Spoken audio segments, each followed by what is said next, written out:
This is Talk Raytown, and I'm Zac Sweets, and I am here today with Kim LeSage from the Raytown Rotary Club, and I actually really look forward to this conversation we're about to have because I, in high school, joined the Lions Club, and I understand that that opened up my understanding of your community organizations, that service-based organizations.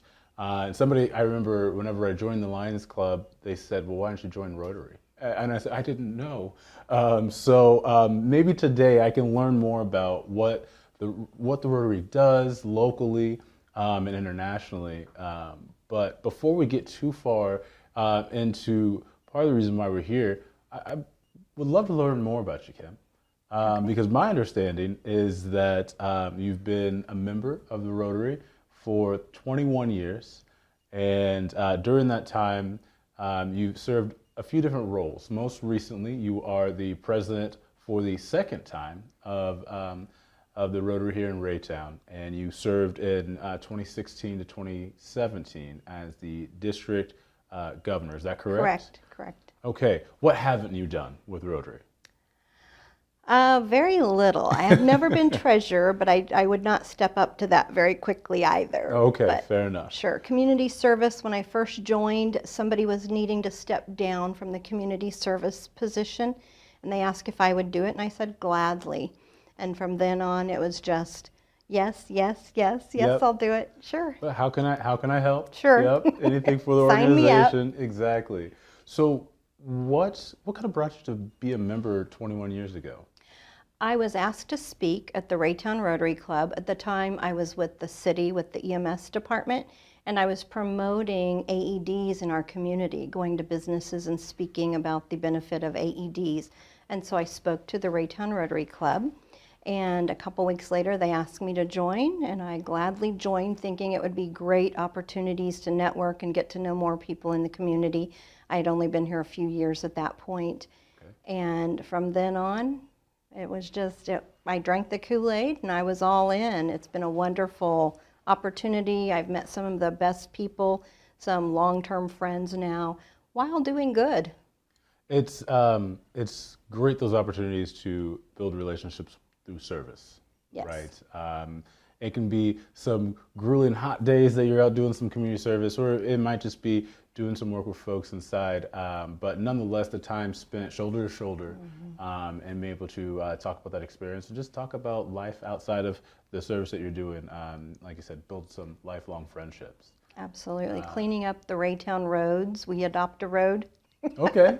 So, yes. Yeah. Now, y'all don't go out in the summer, do you? How often do you go We're out? waiting until fall. We did it in the spring. We're going to wait until fall now. Cannot blame you. But we have formed a lot of long-term relationships. We've been through, well, I was pregnant during my first presidency, and they used my son to raise money for polio eradication. They took bets on the date he would be born, what gender, size, and all the money went to polio.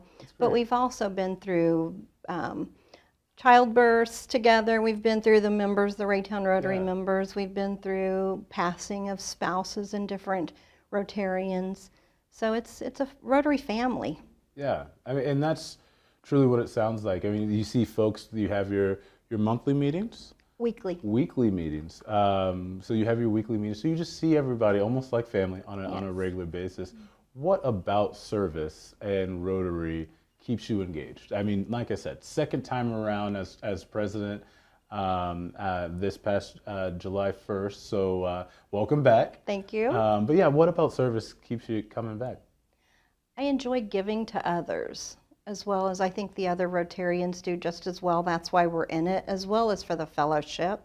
It's the happy time of our week, a lot of us say. We go to work, we have work friends, but it's that hour or more if we're doing a service project in addition, seeing the Rotary friends, the fellowship, that it's our happy time of the week.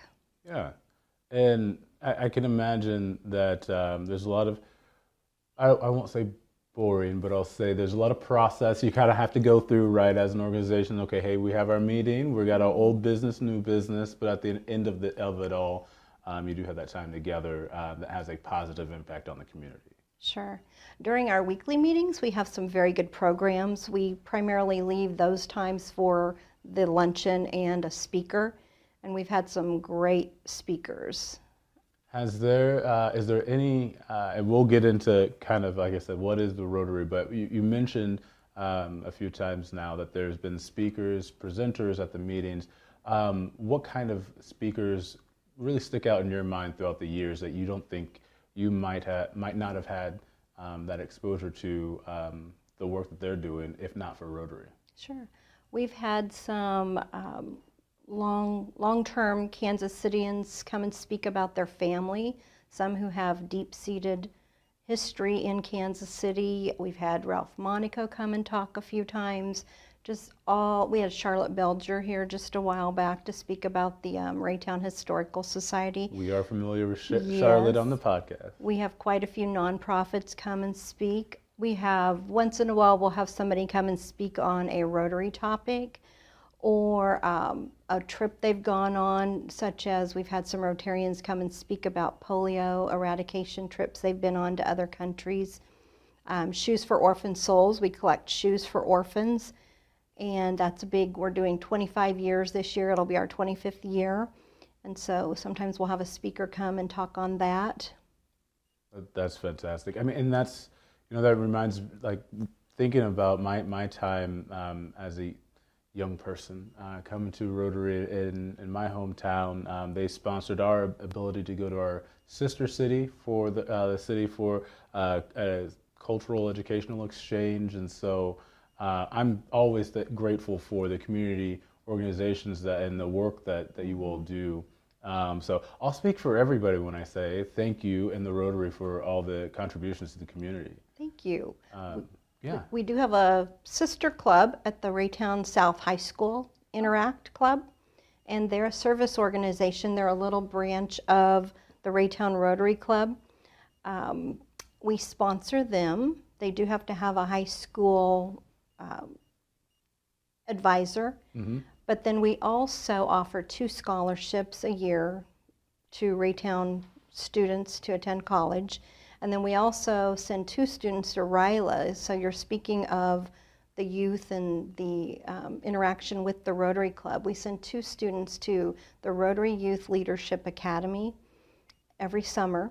It's a 4-day camp, and they learn leadership skills. I would not have known to ask about that. That's fantastic. How long has that been? You're too old now, but... Oh, come on. Sorry. But how long has that partnership with Raytown South? When I was president before, I believe at that point it had been 10 years at least. Okay. So that's well, I'm getting ahead of myself. Let's back up a little bit. Can you tell me a little bit about the history of the Rotary Club and what does it do? Obviously, we kind of touched on the service component. Sure. Rotary was started in 1905 by Paul Harris in Chicago. He was a lawyer and he was new to business in the area, and he had 3 other friends. They decided to start meeting on a weekly basis, and they would rotate which office they were meeting in just for networking reasons, and that's how they came up with the term Rotary. And it's grown and grown from there. There are over 1.2 million members all over the world. Wow. And is there a rotating location, or do you all have a place that you all meet on a regular basis? We meet at the School District Health and Wellness Building on 350 Highway. Occasionally we'll have to find a backup plan if the building is tied up for some other reason. Sure. So I think a lot has changed since the founding of the Rotary. What has changed as of recently, if just in your time being a member? It used to be a large focus on attendance, being at the weekly meetings. That has loosened up a bit. They've realized over the years that times have changed. You can't expect a young person new in business in the workforce to be at a weekly meeting, especially at noon. And so that's lightened up a bit. It's more about getting in people of good character who want to do good for their community and the world. Yeah, I was gonna ask, do I need to be a person in business?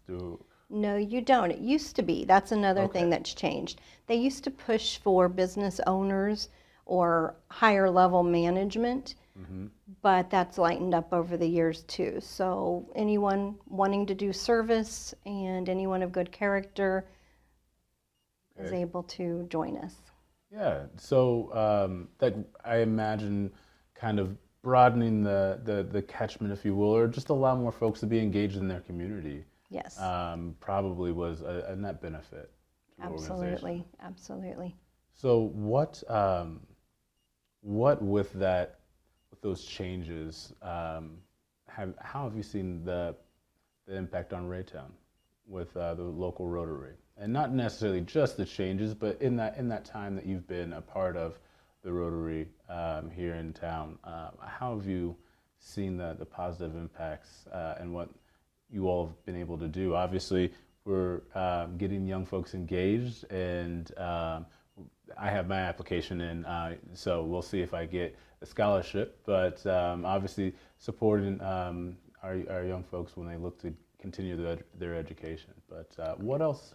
How else have you all made your impact on Raytown? We've done quite a few projects that are impacting everyone in Raytown.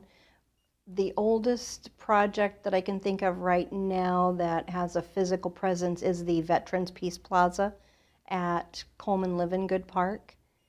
And we also have done a lot for skilled nursing facilities. We've done a lot for REAP, Raytown Emergency Assistance Program. We've done appliances for them. We've helped them with a van for their donations. We've done quite a few different projects throughout the community. But also, like I mentioned before, scholarships, RILA, different things, Interact Club, sponsoring the Interact Club, just getting the knowledge out to the youth and instilling a sense of service. Have you seen folks after they go through that program, maybe graduate and they come back to town, still in town, become members in their after being activated and seeing that heart for service? I don't know that I've seen the Interact members or RILA members come back and be Rotary members yet, but there is a level Rotaract, which is college age, 18 to 35 age range, that they can join before, if they want to do that, instead of jumping right into Rotary. And those are either community-based or college-based, and again, based on service. Are there some organizations will have committees or initiatives, and that you'll be able to kind of plug into? Is there a similar structure with Rotary where you all kind of have different maybe groups or committees that are working on different things at any given time? Absolutely. We have international service, which would be like our water wells in Zambia and some other running water in some clinics for maternal health and child health. The Shoes for Orphan Souls would also fall under international. We also have community service, which is more geared toward the Raytown and Kansas City area projects. Okay. We're working right now we've applied for funds to help purchase toolkits for Habitat for Humanity in connection with the home being built right here in Raytown. Yeah. We would like to give, I forget the number, but toolkits to help people who are obtaining and going through the classes to learn how to help maintain their homes. So international, community, vocational, we have quite a few different committees. That's one thing that I really enjoy about doing this podcast, and I know you've listened to every episode. You haven't missed a single one. But is really being able to learn more and to just have that conversation about what's going on in Raytown. I think sometimes it might be easy to just you're just going. You might be, busy with work, with family, with both, and might not be able to see the inner workings of how we're working together, how Rotary is a part of different aspects of the community. And if anybody is a part of the chamber and is a part of the committees, you'll hear folks after a meeting, in that the casual conversation after a meeting. Now, you're going to be a Rotary this week, right? Like, I hear that quite often. Rotarians are everywhere and continuing to serve the community. But you mentioned the Habitat for Humanity, and you were all trying to help with that. We had Habitat for Humanity on one of our previous episodes, really talking about their work in the community and building the home. And what was great about that episode is they mentioned something that former city administrator Damon Hodges mentioned, which was the city putting more money into their efforts to help folks make small repairs to their homes. And so we start to see this this story of Raytown giving and the community service that Raytown has. Could you just tell me a little bit about your experience seeing these layers of the community in your time of being a Rotarian and volunteering, and what that has meant for you and seeing this spirit of giving and service in Raytown? You're right. There is a lot of overlap between Chamber, Raytown Rotary, School District, throughout all of the different organizations in our community. There's a lot of overlap. For me, it means giving back to my community. I've gotten so much from the community of Raytown, but also Rotary. And so now this is my opportunity to continue to give back. Now, let's kind of slowly zoom out of Raytown. Do we see Rotaries from around the area coming together to maybe have a big push for the region or for the organization? Is there a lot of intercity collaboration between Rotary clubs? Sure, absolutely. A lot of times you'll see the different communities that have more than one club, they will join together and do things. But our club also partners with some of the Lee Summit clubs or Blue Springs, Kansas City Club to do different projects. We've done several projects for, or I should say we've helped give funding for several projects. We gave funding to an Eagle Boy Scout who cleaned up a storage room that's used out at the Rotary Youth Camp out on Colburn Road. It's for special needs children and young adults to attend a camp during the summer. He cleaned out the storage basement and made it into their merit badge and storm shelter, so it was a clean, organized area, painted the walls, made a chalkboard wall. We also helped fund a Girl Scout on her Gold Award project, and she purchased percussion equipment that was installed out at that camp, and the camp is a big project of the Kansas City Club. Okay. And the Lee Summit clubs are also very involved in that camp as well. So that's kind of we're a small part of it, but sure, all the clubs kind of go in and help in some capacity in this area on the camp. It sounds like the definition of many hands make for light work. Yes. And speaking of many hands, and what does the membership kind of look like over your time with the Raytown Rotary? I imagine there was probably a heyday at the beginning of Rotary's history of everyone making it, and I can only imagine what post-pandemic life has looked like for community organizations and trying to still continue to engage their members. Well, like anything, churches or many organizations, things have changed over the years. We were at 80 members, I recall, in about 2008, 2009, but 2008 was a tough year on a lot of businesses, and so we declined a little bit then. Now we've been holding pretty steady. We'll gain some members, we'll lose a couple members because of either moving from the area or different reasons, health reasons, retiring, deciding to be a snowbird or something. Sure, wouldn't that be nice? So, right. So we see the ups and downs, of course. Now, is it easy? Let's say I moved from North Dakota down to Raytown. Is it easy to get plugged in if I was a Rotarian up there? Absolutely. Absolutely. And pretty relatively common. I would imagine someone's, like you said, good character and wanting to serve, might look and say, where can I find my Rotary Sure. Club? Yes. There are online resources for finding Rotary clubs, and also plugging in that you're looking for a Rotary club, Okay. that you're transferring from another state or club, and that you're looking for a Rotary club in the Kansas City or Raytown area. It's great that there's not, maybe there's friendly competition to see who can raise the most funds, or put in the most service hours. Does the Rotary Club track the number of service hours throughout the year?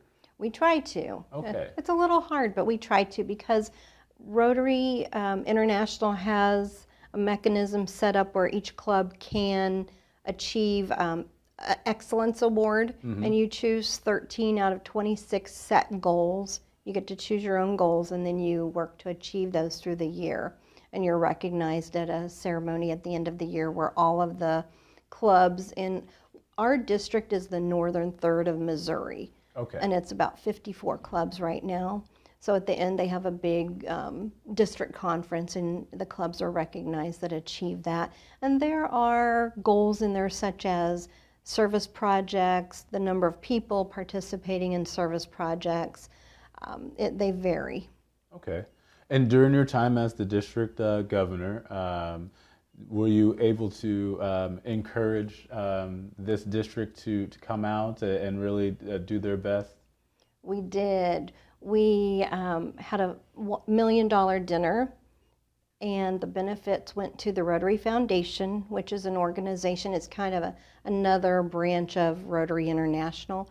The funds go for global grants. A lot of those funds are for global grants, water wells, Okay. doing a lot of different projects all over the world, including here in the U.S. The dinner, the $1 million dinner, turned into a $3.6 million dinner because of an awesome committee.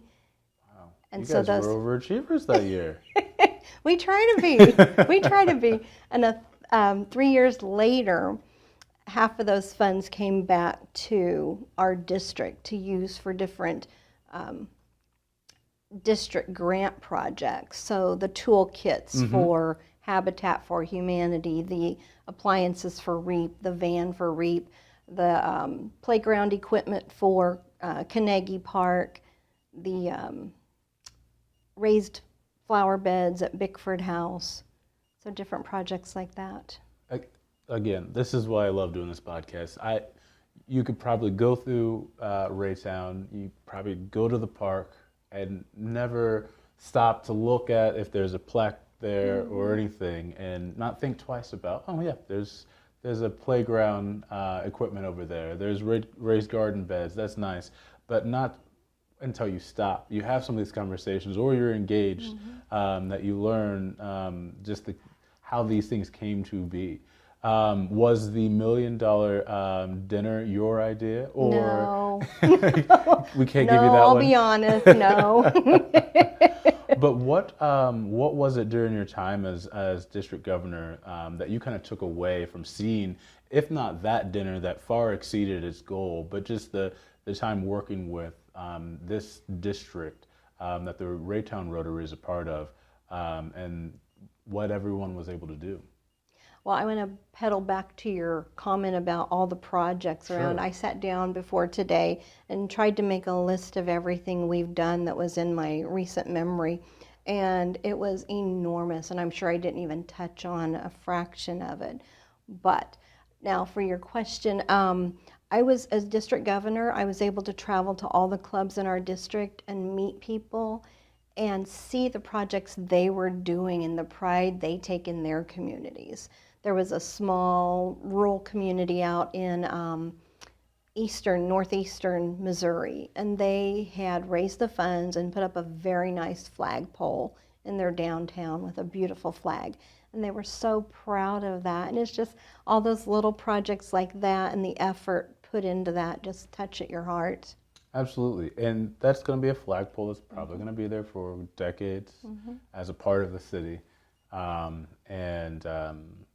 Just like your list of projects that you were trying to just off the top of your mind there come up with? These are just lasting impacts that Sure. that will probably, like I said, people won't notice for not know themselves who did this. But that's not why you're there. You're there to give the service to the community that you really appreciate. Absolutely. What is it about Raytown? Let's go back to Kim for a second. What is it about Raytown that made you say, I want to give my time, my effort? And sure, you chose Rotary to do that, but you stuck with it. You've been with Rotary for 2 decades now. What is it about Raytown that makes you think this is the time well spent? As much as I love Raytown, I don't think it's Raytown per se. I think it's just the service aspect. Okay. I grew up a Girl Scout. My brothers were in Boy Scouts. I was a Girl Scout leader for my daughter for many years, so I think it's just the service mentality. And because I landed here in Raytown, this is where I love to give my time and my service. With the service mentality mindset, what would you? I'm gonna put you on the spot. Okay. What would you like to see? If you could give some words of wisdom from your time, just volunteering in leadership, being with Rotary or any other organization that you might volunteer with. Volunteerism is greatly important to our communities. What would be just your personal word of wisdom for anybody that's like, I don't know, I think I might have too much going on, or I don't know if there's a right place for me, or maybe there might not be a good avenue for me, or I don't know if it's worth it. I think I'll just watch Netflix. We're all busy. We're all busy, and sometimes the busiest people are the best at giving of themselves for their service. But I think if somebody would be willing to come and meet, join us, hear a little bit about what's out there. And not everybody is suited for international service or different projects. We have some people that don't want to go out and pick up trash on the streets, and that's fine. There are other things they can do. Not in mid-July. We won't do mid-July. But there's something out there for everyone if they would just give it a chance, and if they aren't quite sure they like that committee or doing that, then try something different. We're open. We would love to have more people join us and experience what we're doing. Yeah, I think part of the reason why I asked that question, kind of going back to where I started, was I grew up with a family that was service oriented, and I remember, I think my great grandfather is the first person I remember being service minded. Was an alderman in his small town in Missouri, and I thought that was the coolest thing because he was always going to this or that, and I don't mean just events to be at, but he was going to do service and to volunteer. And whenever I joined the Lions Club and being able to do our fundraisers or our projects that we were doing, and I joined, like I said, joined in high school, that kind of turned something on in my brain to see kind of what we've been talking about, that the community, the weaving of community, and how we're stronger when we're all kind of doing something in whatever capacity that looks like.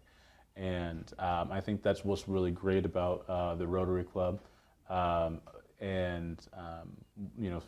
only just the Rotary Club, but I think it speaks volumes to have somebody that has been a part of the membership for some time. Like I said, you remember whenever you were, expecting a child, and I'm sure that child's like, I don't know, mom does Rotary, whatever.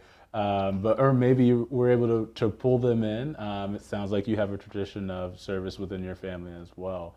But it's really important to kind of keep that tradition going. My son grew up being pulled in a wagon while we were picking up trash. And Easy. then my adult daughter went on an exchange. We've kind of paused right now after COVID, but our district would sponsor a team of 4 to 5 people to go to another country and live as a vocational type exchange for a month. And then another team would come here and stay. in the northern third of Missouri in our district. Well, my daughter was able to experience that and go to Africa and stay for a month. She came back and joined a Rotary Club as well. So, yes. It continues. That's another part of, we can probably just write the Rotary isms all day, right? But it just continues to turn, and it's all for our benefit, the community's benefit and progress. Now, so you mentioned the international piece. You talked about the Shoes for Orphan Souls, yes. Orphan Souls and a few other items. Now, I always thought that Rotary Club was national, but it is Rotary International. So what is that much larger piece as we continue to zoom out, Raytown to the district to kind of talking about the region and the national volunteerism, but then the international piece? What does that international piece look like? Do you get to engage with that? Or is the international piece, like you mentioned, the vocational exchange and other pieces? There's a little bit of everything on the international spectrum.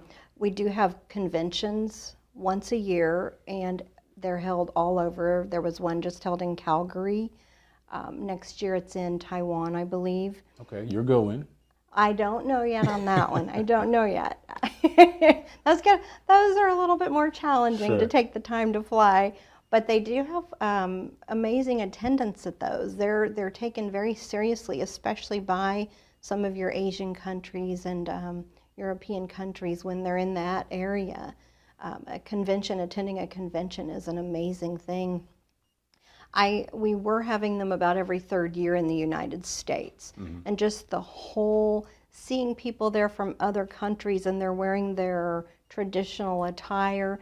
You see them march in a flag from every country in which almost like the Olympics. Yes, a flag, the marching in of the flags of every country. That's fantastic. Where Rotary exists, just the whole ambiance of it. And meeting people, and sometimes you may not even speak the same language as some of the people there, but you will find a way to communicate.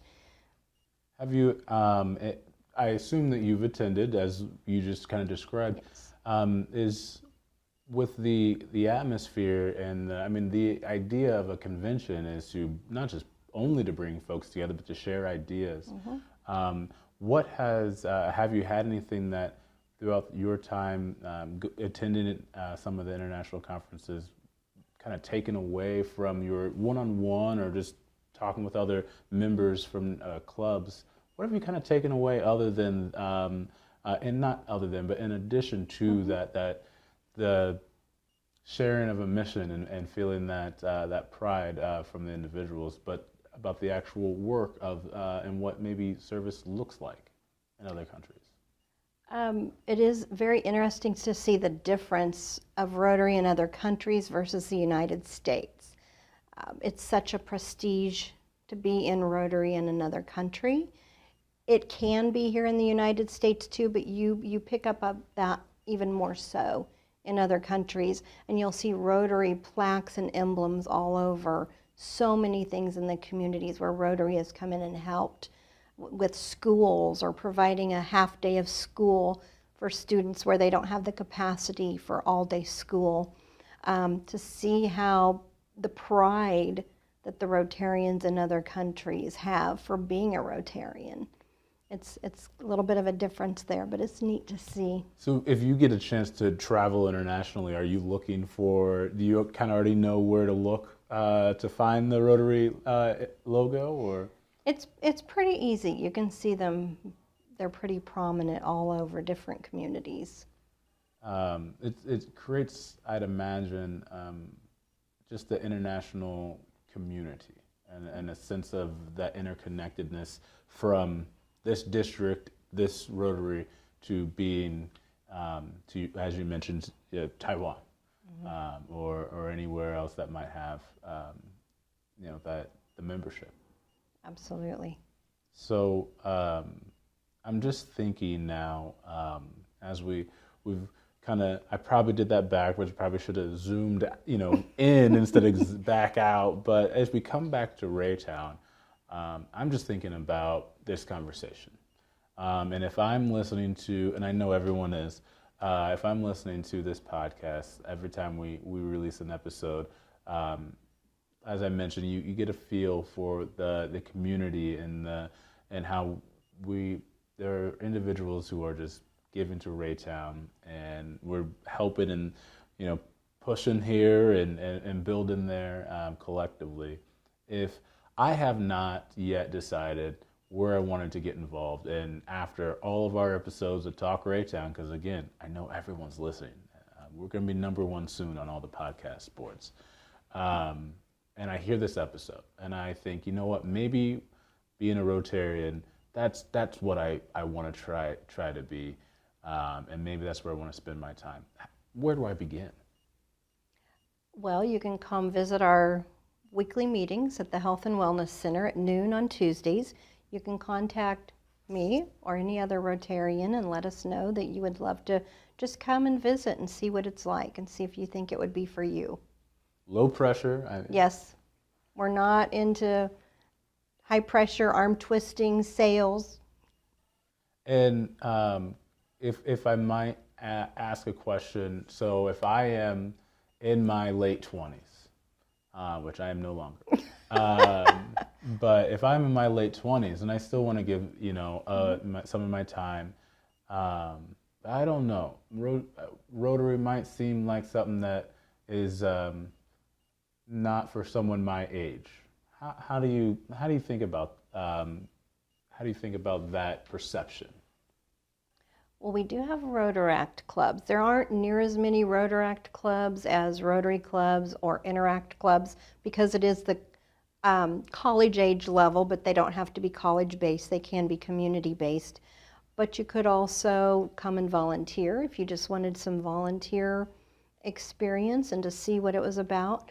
There are also other Rotary clubs that might be a little better fit. There might be an after hours Rotary Club or something before the workday starts that might be of interest. Okay, and all opportunities here at the Raytown Rotary?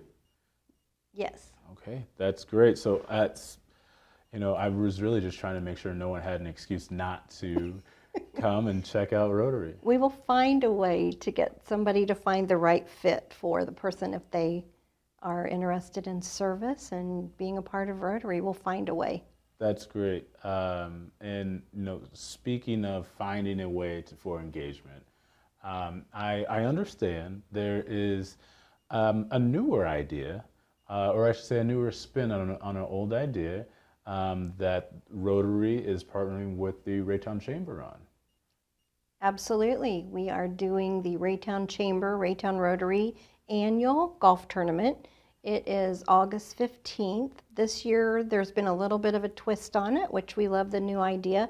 Top golf versus the typical traditional golf tournament outside, weather dependent, all of the different challenges presented there. So we would love to have people get in touch with either the Raytown Chamber or Raytown Rotary and to show their interest or sign a team up.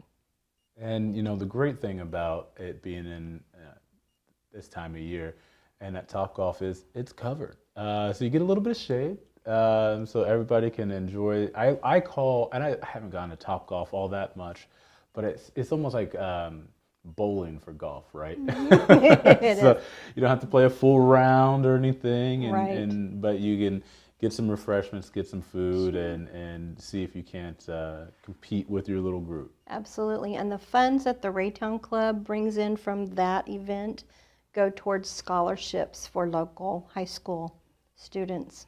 See, this time you said high school students, so I again, don't qualify. Sorry. That's all right. That's all right. Well, is there any other thing that I might have missed about Rotary that you are just burning to say, hey, no, one more thing? One more thing. We would love to have anyone join us and just visit a meeting Tuesday at noon at the Health and Wellness Center and just get to know some of us, ask questions. We can cover all the service projects and the good we do in the community and let you know a little bit more about what Raytown Rotary and Rotary International does. And where can I find information online? Facebook or a website? On the website, Raytown Rotary. Okay. Well, I'm sure we'll have all that information plugged in, maybe even put it up on screen so someone who's watching can go check it out. But I really appreciate the time to talk about Rotary. Like I said, kind of coming into the conversation, there's like, oh yeah, Rotary's, I know it's a thing, but I don't know everything, or I don't know enough about what all Rotary does. So if nothing else, this was great for me to learn, and I'm sure folks that were listening really enjoyed kind of hearing more about something that is a fixture of the community, but they might not had much visibility into. So thank you so much. Okay. Thank you, Zac. Well, with that, this has been Talk Raytown. I am Zac Sweets, and this was Kim LeSage. Well, you still are Kim, right? Yes. Okay, this is Kim LeSage, and we will see you next time.